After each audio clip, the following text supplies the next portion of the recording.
Timothy Gagne is led into a Stratford Superior courtroom in handcuffs and shackles for a sentencing hearing. Back in June, Gagne was found guilty on 65 charges, which include multiple counts of aggravated felonious sexual assault of a teenage girl who was known to him. The assaults took place when the victim was between the ages of 14 and 18. Today, a victim impact statement was read on her behalf. I hope the next time you think of me, you remember this. I am not weak.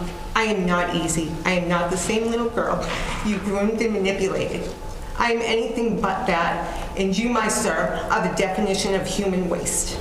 Prosecutors called Gagne a threat to the public, a statement the judge agreed with.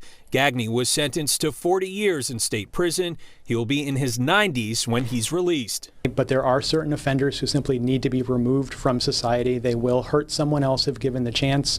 We identify Mr. Gagne as being that kind of offender. I'm very pleased today that the judge agreed with our assessment and has in fact removed Timothy Gagne from the community.